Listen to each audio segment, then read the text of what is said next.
આજે આપણે નવું ભણવાનું છે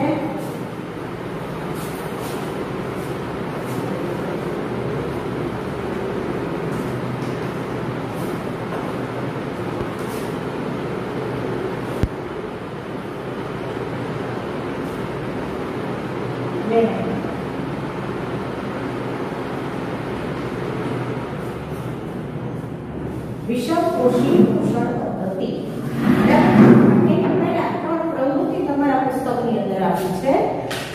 આ ત્રણે ત્રણ પ્રવૃત્તિ છે ને એને એક વખત આપણે ઉપર છલી જોઈ જોઈએ. એમાંથી પ્રયોગ પૂછાય કે ન પૂછાય એ પછીની વાત છે. આમ તો ગયા વખતે ગાલાના પેપર સેટની અંદર પ્રયોગો પૂછેલા હતા. હવે એમાં જો સ્વયંપોષી પૂરું થાય ને પછી પહેલી પ્રવૃત્તિ છે કે એનો ઉપર તમે હેડિંગ મારી એનો હેતુ એટલે સવાલ કઈ રીતે પૂછાય ખ્યાલ આવે તમને એટલા માટે. તો તમારા પાઠમાં જે પોષણ વાળો મુદ્દો પૂરો થાય છે ને ત્યાં પાના નંબર 96 પ્રવૃત્તિ નંબર 1 એની ઉપર હેડિંગ વાળો હેતુ પ્રકાશ સંશ્લેષણ માટે ક્લોરોફિલની હાજરી જરૂરી છે. પ્રકાશ સંશ્લેષણ માટે ક્લોરોફિલની હાજરી જરૂરી છે. બરાબર. તો એમાં તમારે સાધનો છે એની પદ્ધતિમાંથી તમને મળે છે કે તમે એક ક્રોટોન કે જેના પર્ણોમાં બે રંગો હોય સફેદ લીલો અથવા પીળા લીલો બે પ્રકારના પર્ણો ધરાવતો ક્રોટોન નામનો છોડ આવે. બરાબર. આ છોડ છે એને તમારે પહેલા 2-4 દિવસ અંધારામાં મૂકી દેવાનું કુંડામાં એટલે એને સૂર્યપ્રકાશ મળે નહીં અને તે પ્રકાશ સંશ્લેષણની પ્રક્રિયા કરી શકે નહીં. એની પછી એને એની ઉપર કોઈ પાંદડું છે ને એને પસંદ કરવાનું, તોડી નથી નાખવાનું. એની ઉપર એના લીલા ભાગ હોય એને અંકિત કરી દેવાનો. એના લીલા ભાગ છે કયા કયા વિસ્તારમાં લીલો ભાગ હતો એ આપણને છેલ્લે ખ્યાલ આવી શકે એ રીતે એને માર્કરથી પર્ણને અંકિત કરી દેવાનું. બરાબર. પછી એને આ છોડ છે એને 3-4 કલાક માટે તડકામાં મૂકી દેવાનો પ્રકાશમાં સૂર્યપ્રકાશની હાજરીમાં એટલે પ્રકાશ સંશ્લેષણ કરશે. વધુ સમય એટલે નથી મૂકવાનો કે જો આખું પર્ણ પ્રકાશ સંશ્લેષણની પ્રક્રિયા દરમિયાન ઉત્પન્ન થતા સ્ટાર્ચથી કે કાર્બોદિતથી ભરાઈ જાય તો આપણે બરાબર માર્કિંગ કરી શકીએ. ટૂંકમાં એ પર્ણને 3-4 કલાક માટે આ છોડને 3-4 કલાક માટે સૂર્યપ્રકાશમાં મૂકી દેવાનો. પછી અંકિત કરેલું પાંદડું છે એને તોડી લેવાનું અને એની છે ને કસોટી હોય છે કે આલ્કોહોલ બાથમાં એને ઉકાળવામાં આવે. આલ્કોહોલ બાથ એટલે કેવું હોય કે જેની અંદર તમારે પાણીની અંદર એક પાત્રમાં આલ્કોહોલ લેવાનું. આલ્કોહોલ બાષ્પશીલ પ્રવાહી છે. એને સીધું ઉકાળો તો એ બધું તરત બાષ્પમાં રૂપાંતર થઈ જાય. એટલે પાણીને ઉકાળવાનું, ઉકળતા પાણીની અંદર આલ્કોહોલ ભરેલું પાત્ર મૂકવાનું અને એ પાત્ર આલ્કોહોલ ગરમ થાય પછી એની અંદર પર્ણ જેને આપણે પર્ણ અંકિત કર્યું હતું એને તોડીને નાખવાનું. એટલે આલ્કોહોલમાં પર્ણ છે એનો બધો જ રંગ દૂર થઈ જશે, એ રંગવિહીન થઈ જશે. હવે આ રંગવિહીન થયેલા પર્ણ છે એને આયોડીનના મંદ દ્રાવણમાં ડુબાડવાના. બરાબર. એને સાફ કરી નાખવાનું. ઉપરથી આલ્કોહોલ છે એને કાઢી નાખવાનો એટલે ચોખ્ખા પાણીમાં ડુબાડી પછી આયોડીનના મંદ દ્રાવણમાં ડુબાડવાનું. આયોડીનના મંદ દ્રાવણમાં ડુબાડીએ છીએ ત્યારે એમાં આકૃતિ આપી છે કે જે ભાગ એનો આપણે અંકિત કરેલો હતો બરાબર એ ભૂરા રંગનો થઈ જાય છે. તમારે આગળ ભણી ગયા છો સ્ટાર્ચની હાજરી ચકાસવા માટે આયોડીન નામનું દ્રાવણ વપરાય છે. આવું તમારે 7માની અંદર વિવિધ ખોરાકની હાજરી ચકાસણી માટે પ્રયોગી આવતા હતા અને એમાં આવતું અને એક ખાસ યાદ રાખવાનું કે તમે ઘરે બટેટા હોય બાફેલા હોય એની ઉપર આયોડીનયુક્ત મીઠું નાખો છો ને તો એની ઉપર એનો તમે ઘેરો જાંબુડિયો એટલે કે કાળાશ કરતો જાંબુડિયો રંગ દેખાય છે. કે બટેટાનો સ્ટાર્ચ એમાં આપણે જોઈ શકીએ. બટેટાનો સ્ટાર્ચ હોય તેની પરત સ્વરૂપ છે. એવી રીતે આયોડીનના દાણામાં મૂકતા જે ભાગ અંકિત કરેલો છે એ ભાગનો રંગ પરિવર્તન જોવા મળે છે. એનો અર્થ એમ કે જે ભાગ પહેલા લીલો હતો જેમાં ક્લોરોફિલની હાજરી હતી એ ભાગમાં પ્રકાશ સંશ્લેષણ થયું અને સ્ટાર્ચ ઉત્પન્ન થયું. એનો અર્થ એમ થયો કે પ્રકાશ સંશ્લેષણ માટે ક્લોરોફિલની હાજરી જરૂરી છે. આ આખી પ્રવૃત્તિ છે ને એમાં અવલોકન વચ્ચે આવશે કે પર્ણના રંગનું શું થયું, દ્રાવણનો રંગ કેવો છે, બરાબર. તો પર્ણનો રંગ છે એ દૂર થઈ જાય છે, દ્રાવણનો રંગ લીલો બને છે. ઈનો લખો તો જો કઈ કામ આપણે પર્ણ સાથે લીલો થયો. પછી એને આયોડિનના દ્રાવણમાં ઉમેરીએ છીએ તો શું થાય છે એવું નીચે લખ્યું છે, બરાબર. તો તે ભાગમાં મંડ એટલે કે સ્ટાર્ચની હાજરી માટે શું નિર્ણય લઈ શકશું એ પણ આવશે. એટલે બે મુદ્દા ત્યાં લખવાના થાય કે અંકિત કરેલો ભાગ રંગ પરિવર્તન દર્શાવે છે, ઘેરા જાંબુડિયા રંગનો બને છે. અને પછીનો મુદ્દો એ કીધો છે કે પર્ણના આ ભાગમાં મંડની હાજરી વિશે તમે શું નિર્ણય લેશો? તો જે ભાગ પહેલા લીલો હતો, જ્યાં ક્લોરોફિલની હાજરી હતી, ત્યાં જ મંડ એટલે કે સ્ટાર્ચની હાજરી જોવા મળે છે. તે દર્શાવે છે કે પ્રકાશ સંશ્લેષણ માટે ક્લોરોફિલની હાજરી જરૂરી છે. ઓકે, એટલે પ્રવૃત્તિ સેમ છે, એનું અવલોકન આપણે જાતે લખવું પડે. પછી બીજો પ્રયોગ છે, ત્રણ પ્રયોગ પહેલા હારે જોઈ લઈએ છીએ, પછી તમે બીજું સમજાવો. બે પ્રયોગ છે, સોરી. બીજો પ્રયોગ છે કે પ્રકાશ સંશ્લેષણ માટે કાર્બન ડાયોક્સાઇડ વાયુની હાજરી જરૂરી છે. તો પ્રકાશ સંશ્લેષણ માટે કાર્બન ડાયોક્સાઇડની હાજરી જરૂરી હોય એવું હેડિંગ છે પ્રવૃત્તિ 6.2 એની ઉપર મારી. એ પ્રવૃત્તિ છે પ્રયોગનો હેતુ છે.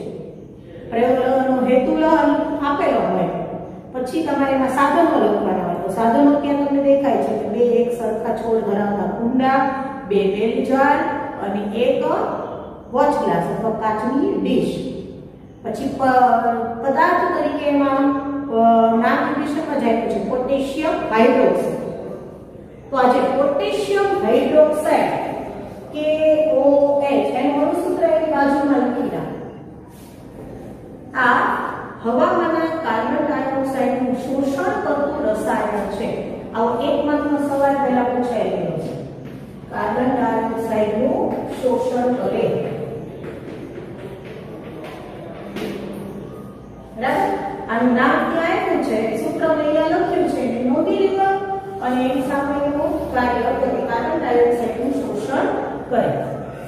ઓકે, હવે પ્રકાશ સંશ્લેષણ માટે કાર્બન ડાયોક્સાઇડની હાજરી જરૂરી છે એવું હેતુ હોય તો તમારે પહેલા સાધનો લખવાના. ગાળાના પેપરમાં છે ને આ પ્રશ્ન હતો એક વખત 4 માર્કની અંદર ગયા વખતના ગાળાના પેપરમાં, એટલે એવો પ્રયોગ પૂછાય છે, બરાબર. તો એમાં તમારે સાધનો લખાય છે, પછી બે આકૃતિ દોરી નાખવાની.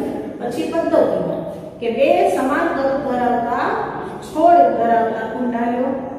આ બંને કુંડાને થોડાક દિવસ એટલે કે 3-4 દિવસ સુધી અંધારામાં મૂકી દો, તેથી તેના બધા પર્ણમાં રહેલો સ્ટાર્ચ વપરાય છે.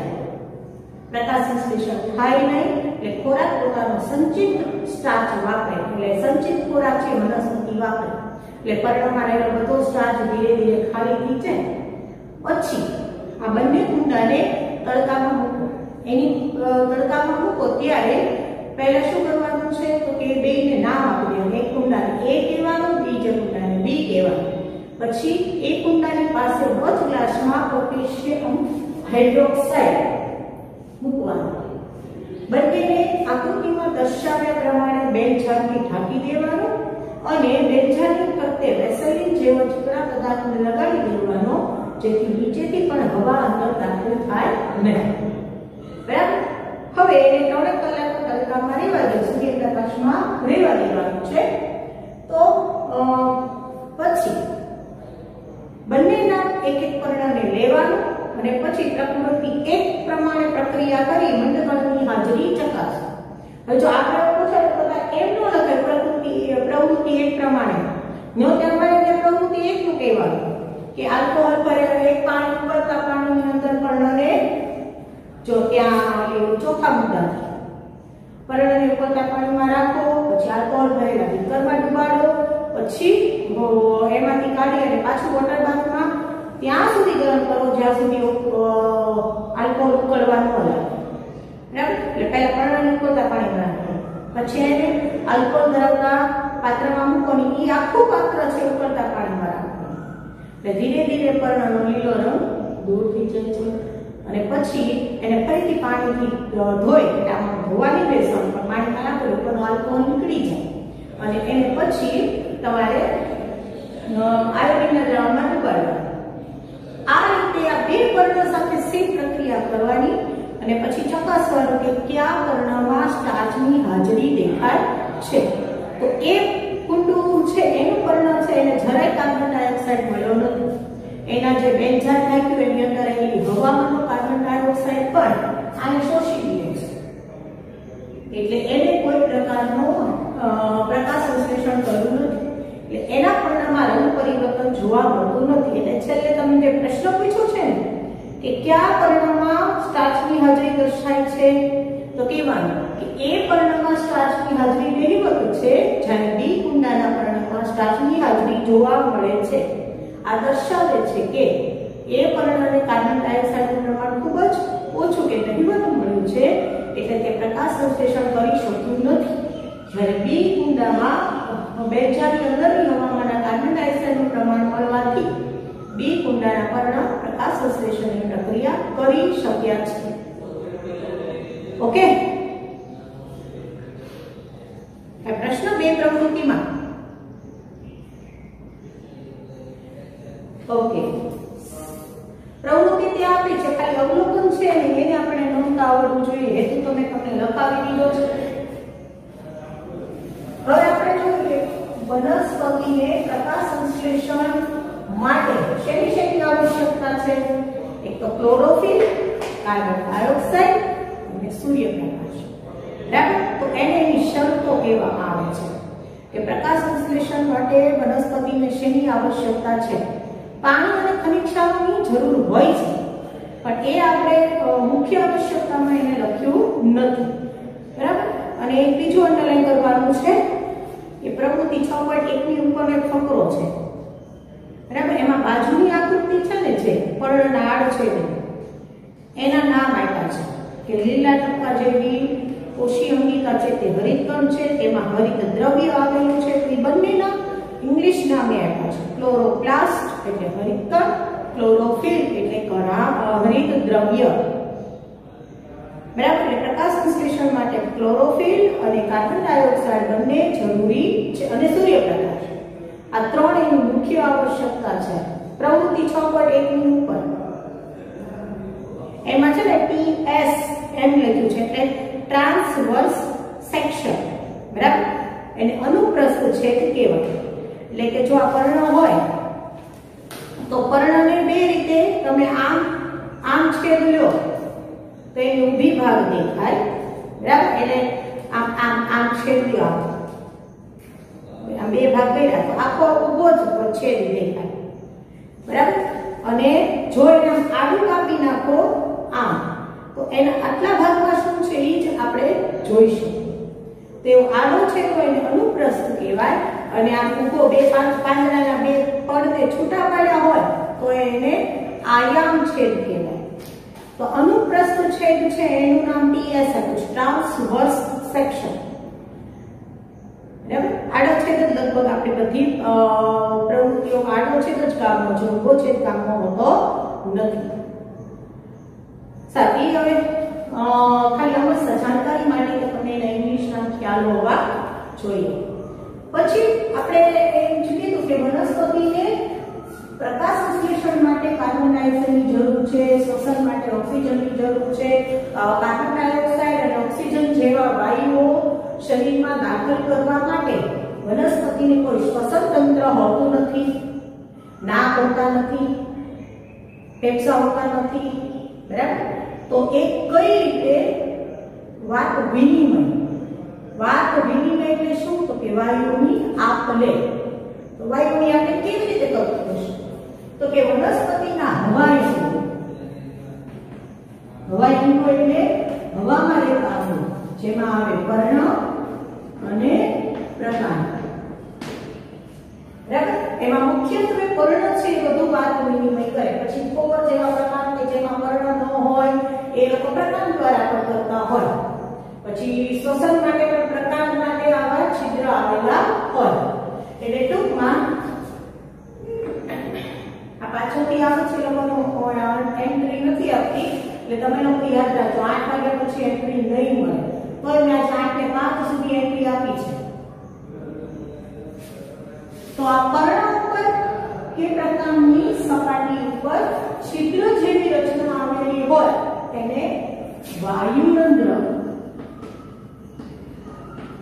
ને પર્ણ ઉપર આવેલું હોય તો એને પર્ણરંધ્ર તરીકે ઓળખવામાં આવે. તમારે 9માં વાયુરંધ્ર કે પર્ણરંધ્રની રચના અને એની કાર્ય પદ્ધતિ આવતી ત્યારે મેં કીધું કે આની વસ્તુ 10માં આવશે. બરાબર? હવે આવી ગઈ જો એમાં પેશી વાળો પાઠ હતો ને જેમાં આપણે અધિસ્તરની રચના ભણતા હતા ત્યારે પર્ણના અધિસ્તર ઉપર સૂક્ષ્મ છિદ્ર જેવી રચના આવેલી હોય છે તેને વાયુરંધ્ર કે પર્ણરંધ્ર કહે છે. તે આવા બે રક્ષક કોષો દ્વારા રક્ષાયેલી હોય છે. યાદ આવ્યું? આ રક્ષક કોષો એટલે હરિતકણ ધરાવે છે. એટલે અહીંયા ફરતે ફરતે એ લોકોએ હરિતકણ દોર્યા છે. આપણે નો દોરીએ તો ચાલે. બરાબર? એની આસપાસ બીજા અધિસ્તરીય કોષો આપેલા છે આવી રીતે.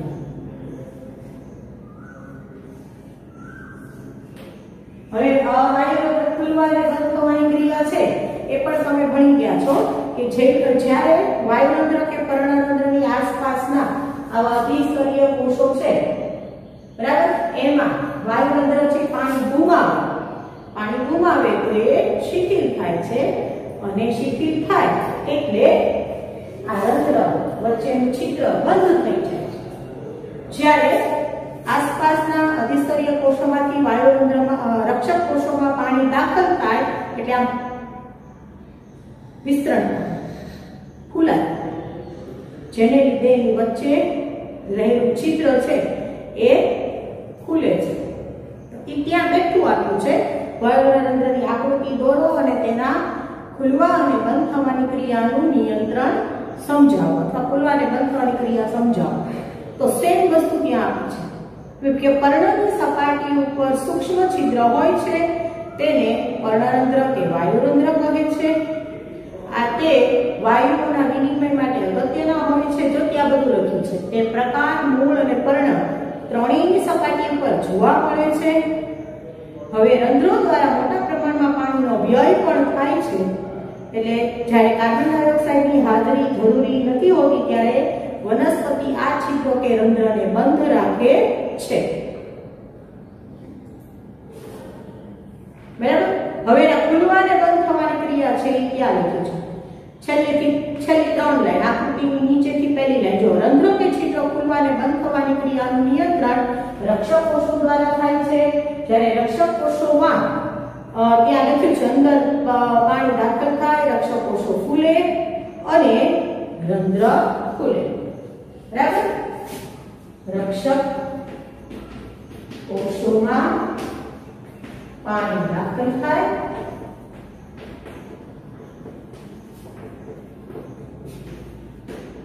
રક્ષક કોષો ફૂલાય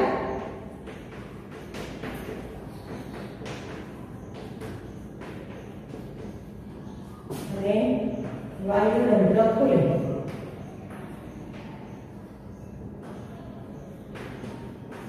બરાબર? સે બંધ થાય ત્યારે શું થાય? ત્યારે તો કે પાણી ગુમાવે દેખાય છે બાજુ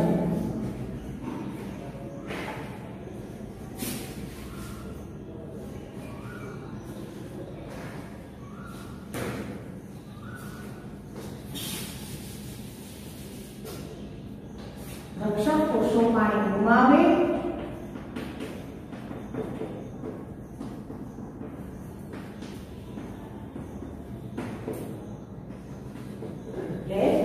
રક્ષક કોષો સંકોચાય અને વાયુરંધ્ર બંધ થાય.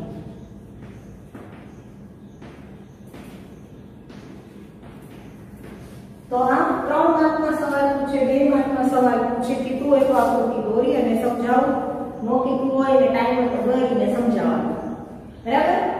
કે વનસ્પતિના અવયવો પર્ણ અને પ્રકાર બંનેમાં સપાટી ઉપર એટલે તેના અધિસ્તરમાં છિદ્ર જેવી રચના આવેલી હોય છે. આ રચનાને વાયુરંધ્ર કે પર્ણરંધ્ર કહે છે. આ રચના છે એ 2 રક્ષક કોષો દ્વારા રક્ષાયેલી હોય છે. પછી આ ખુલવા અને બંધ થવાની ક્રિયા, તો કે રક્ષક કોષોમાં જ્યારે પાણી દાખલ થાય તે ફૂલાય ત્યારે વાયુરંધ્ર ખુલે છે અથવા તો પર્ણરંધ્ર ખુલે છે. રક્ષક કોષો જ્યારે પાણી ગુમાવે તે સંકોચાય તો પર્ણરંધ્ર કે વાયુરંધ્ર બંધ થાય છે. ક્લિયર? આમ સજીવોને વનસ્પતિને સ્વયંપોષી સજીવો કે વનસ્પતિને પ્રકાશ સંશ્લેષણ માટે શેની આવશ્યકતા હોય છે? ફરીથી એક વખત શેની આવશ્યકતા હોય છે? તો કે 3 વસ્તુ. એની મુખ્ય શરતો કેવા? પાણી, ક્લોરોફિલ, સૂર્યપ્રકાશ અને કાર્બન ડાયોક્સાઇડ. પણ વનસ્પતિને ખાલી કાર્બોદિત જ નથી બનાવવાનું, એને પણ પ્રોટીન, ચરબી એમ જુદા જુદા અણુઓની જરૂર પડતી હોય છે. હવે જુદા જુદા અણુઓ માટે એને બીજા પણ કેટલાક પદાર્થોની જરૂર હોય છે, જેમાં પાણી તો છે એ સિવાય કેટલાક ખનિજ ક્ષારો.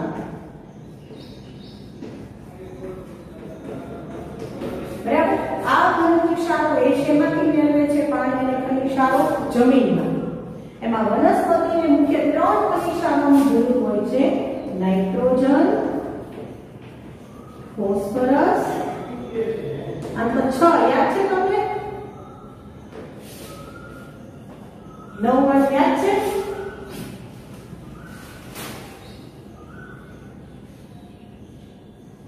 ના પોકો કે યાદ આવ્યું? નાઇટ્રોજન, પોટેશિયમ, ફોસ્ફરસ, કેલ્શિયમ આવ્યું યાદ કોઈને? આયર્ન, આ મેગો, મેગ્નેશિયમ. બરાબર? તો નાઇટ્રોજન, ફોસ્ફરસ, પોટેશિયમ, આયર્ન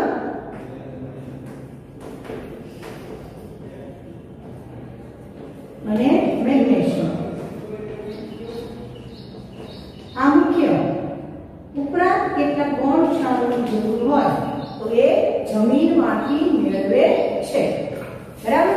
તો આમ વનસ્પતિ પોતાના ખોરાક માટે જરૂરી પોષક તત્વો છે જમીનમાંથી મેળવે છે, હવામાંથી કાર્બન ડાયોક્સાઇડ અને સૂર્યપ્રકાશ મેળવે છે, ક્લોરોફિલ એની પાસે હાજર હોય છે અને આ રીતે તે પ્રકાશ સંશ્લેષણની પ્રક્રિયાથી પોતાનો ખોરાક બનાવે છે. હવે એમાં એક પાના નંબર 58 માં પહેલો ફકરો છે, સાવ પહેલો ફકરો. નાઇટ્રોજનની અગત્ય એક માર્કમાં પૂછે કે વનસ્પતિને નાઇટ્રોજનની અગત્ય શું છે? તો ત્યાં બીજી લાઈનમાં લખ્યું છે કે નાઇટ્રોજન એક આવશ્યક ખનિજ તત્વ છે, પ્રોટીન અને અન્ય સંયોજનોના સંશ્લેષણમાં વપરાય છે, અકાર્બનિક નાઇટ્રેટ કે નાઇટ્રાઇટના સ્વરૂપમાં મેળવાય છે. બરાબર? ત્યાં અંડરલાઈન હતા. એ તમારે જે ટૂંકમાં નાઇટ્રોજન ચક્ર આવતું એમાં આવતું હતું ને એ છે. એટલે ટૂંકમાં કોઈ પણ વનસ્પતિ હોય એ પોતાનો ખોરાક જાતે બનાવી શકે, પણ એને આટલી કાચી સામગ્રીની જરૂર પડે છે.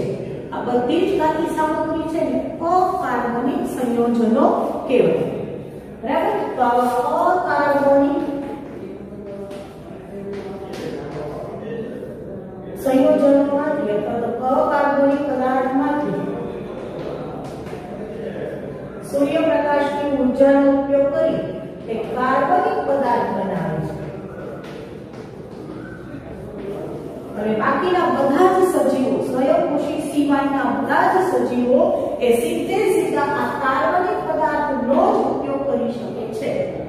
તો જે સજીવો આવા કાર્બનિક પદાર્થોનો ઉપયોગ કરી એનું વિઘટન કરી એમાંથી પોષણ મેળવે એને વિષમપોષી સજીવો કહેવાય. બરાબર. આપણો બીજો 4 માર્કનો સવાલ વિષમપોષી સજીવો એટલે શું અથવા વિષમપોષીની વિવરણ લખો. વિષમપોષી પોષણ પદ્ધતિ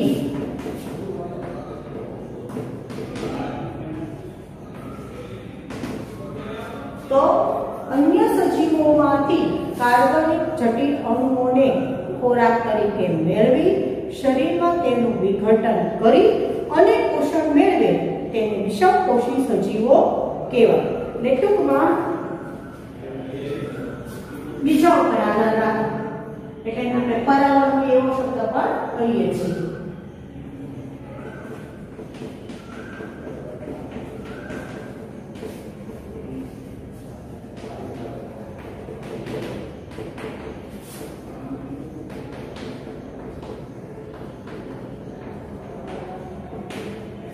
ગ્રહણ કરી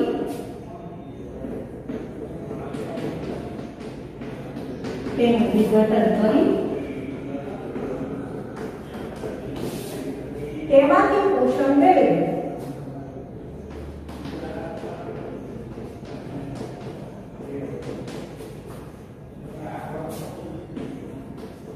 તે સજીવોને વિષમપોષી સજીવો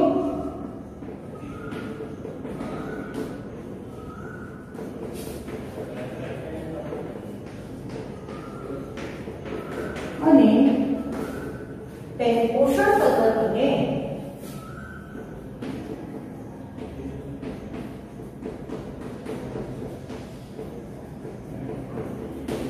વિષમપોષી પોષણ પદ્ધતિ કહે છે.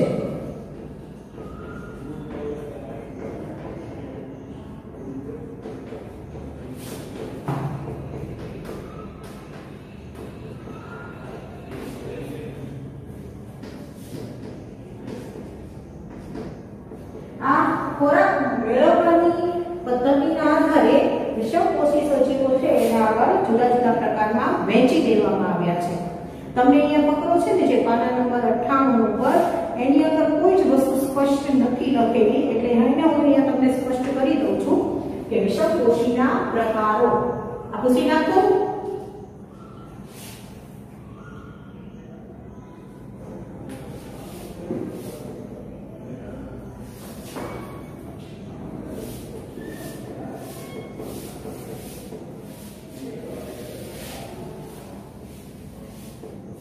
તો વિષમપોષી સજીવો હોય એને 3 પ્રકારમાં વહેંચેલા હોય છે.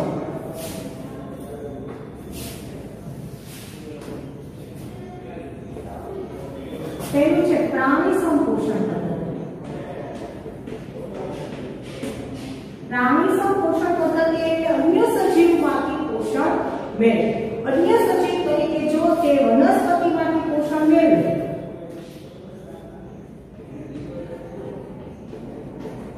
તો એ બધાને તૃણાહારી કહેવાય. એટલે ગાય, ભેંસ, સસલા વગેરે. બરાબર. એટલે જે પ્રાણી સંપોષણ પદ્ધતિ છે એ સજીવો 3 પ્રકારના હોય. પછી બીજા માંસાહારી અને ઉચ્ચ માંસાહારી.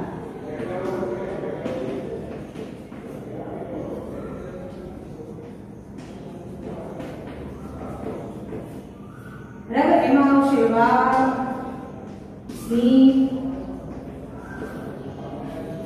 જે પક્ષીઓ હોઈ શકે આપણે ગરુડ, બાજ, ગીધ વગેરે.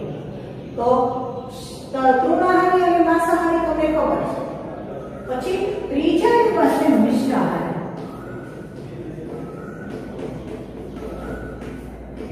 કે જે માંસ અને વનસ્પતિ એટલે કે અન્ય પ્રાણીઓ અને વનસ્પતિ બંનેમાંથી પોતાનું પોષણ મેળવે તો એને કહેવાય મિશ્રાહારી. એમાં માણસ, ઉંદર વગેરે. ત્રીજા એવા આવે છે જેને વિઘટકો કહેવાય. જે આ બધા જ પ્રકારના પ્રાણીઓ ઉપરાંત વનસ્પતિ એ બધામાંથી બધાના મળમૂત્ર કે મૃતદેહ એટલે કે બધા મરી ગયા પછી એનું વિઘટન કરી અથવા એના અવશેષો કે મળમૂત્રનું વિઘટન કરી પોષણ મેળવે એ બધા વિઘટકો છે. એમાં આવે કેટલીક ફૂગ અને બેક્ટેરિયા. આ વિઘટકો છે એને મૃતક જીવી સજીવ તરીકે આપણે મૂકવાની. બરાબર. તો ટૂંકમાં પ્રાણી સંપોષણ પદ્ધતિ થઈ ગઈ. એના 3 પ્રકાર અને બીજા પ્રાણી સંપોષણ પદ્ધતિ ધરાવતા હોય એવા સજીવો 3 પ્રકારમાં વહેંચાય છે: તૃણાહારી, માંસાહારી અને મિશ્રાહારી. બીજી પોષણ પદ્ધતિ છે એ મૃતોપજીવી પોષણ પદ્ધતિ. આ શું કીધું તો આપણે અન્ય સજીવમાં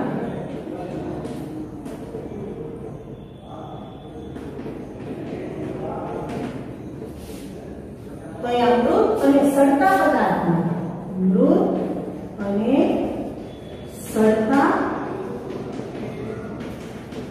કાર્બનિક પદાર્થમાંથી પોષણ મેળવે. બરાબર. અને એના ઉદાહરણ તરીકે ફૂગ, મોલ્ડ પ્રકારની ફૂગ ખાસ એમાં લખેલી છે. મોલ્ડ પ્રકારની એટલે કે બહુકોષી ફૂગ, જેમાં આપણે ઓલા લઈ શકીએ બિલાડીનો ટોપ, મ્યુકર, રાઇઝોપસ, અત્યારે જે બધી ફૂગ આપણને લાગુ પડી છે ને, કાળી ફૂગ ને ગોળી ફૂગથી રોગ બધા લાગુ પડ્યા છે ને, અને બેક્ટેરિયા. આ બધા કેવા કહેવાય છે? મૃતોપજીવી સજીવો. છેલ્લી પદ્ધતિ છે એની કહેવાય પરોપજીવી. દેખાય છે આ બાજુ પરોપજીવી પોષણ પદ્ધતિ. હા, પરોપજીવી પોષણ પદ્ધતિમાં શું હોય તો કે તે અન્ય સજીવ શરીરમાંથી પોષણ મેળવે. આની જેમ અન્ય સજીવમાંથી પોષણ મેળવે ખરા, પણ આ લોકોની જેમ અન્ય સજીવ શરીરનો ખોરાક તરીકે ઉપયોગ કરે, પછી એનું પાચન કરે અને પછી એમાંથી પોષણ મેળવે એવું નહીં. આ તૈયાર માને બીજાના જ પોષક દ્રવ્યો સીધે સીધા શોષી લે છે. બરાબર. એટલે અન્ય સજીવોના પોષક દ્રવ્યો સીધા વાપરે. એટલે જે આવો અન્ય સજીવ છે ને યજમાન કહેવાય, અને આ ભાઈને પરોપજીવી કહેવાય. મહેમાનને ઘૂસે અને એને પછી લૂંટે એવા પરોપજીવી કહેવાય. જેના શરીરમાં જાય એને લૂંટી લે, એના પોષક દ્રવ્યો ખાઈ જાય, એના પોષક દ્રવ્યોની એને ઉણપ થાય અને એને રોગ ઉત્પન્ન થાય. જ્યારે આ લોકો ખુલે ત્યારે એની સંખ્યા વધે. એ બધા કેવા છે? પરોપજીવી. આવા પરોપજીવી છે એના પાછા 2 પ્રકાર છે: અંતઃપરોપજીવી અને બાહ્ય પરોપજીવી.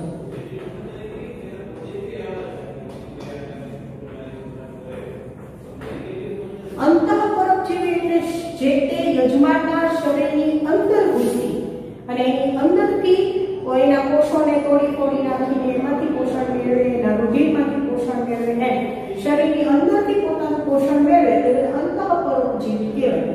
જેમાં ખાસ બધા જ પ્રકારના સૂક્ષ્મ જીવો જે આપણને રોગ કરે છે એ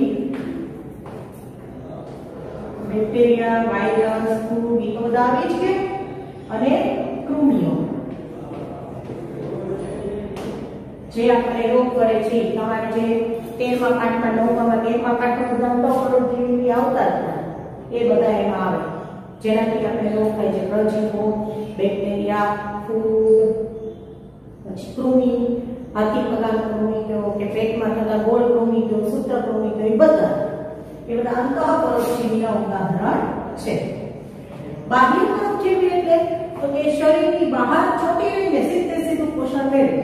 દાખલા તરીકે આપણા માથામાં પડતી જૂ, તોલા, એ સીધું લોહી ચૂસી પોષણ મેળવે. તો એની પોષણ પદ્ધતિ કેવી કહેવાય? બાહ્ય પરોપજીવી. પછી જે બધી પ્રાણીઓની શરીર ઉપર બગાડ, ઈતળી, તો આ બધી છે એ બાહ્ય પરોપજીવી છે. બરાબર. એની અંદર ઉદાહરણ તરીકે જૂ, બગાડ, ઈતરડી, બીજા તમને યાદ આવતો હોય તો જળ, હા પરોપજીવીમાં વાક્ય એવું લખ્યું છે કે અન્ય સજીવ શરીરના પોષક દ્રવ્યોનો સીધે સીધો ઉપયોગ કરે એને પરોપજીવી સજીવો કહેવાય. બરાબર. એમાં બે પરોપજીવી વનસ્પતિના નામ યાદ રાખી લેજો. ઓર્કિડ અને અમરવલ્લી.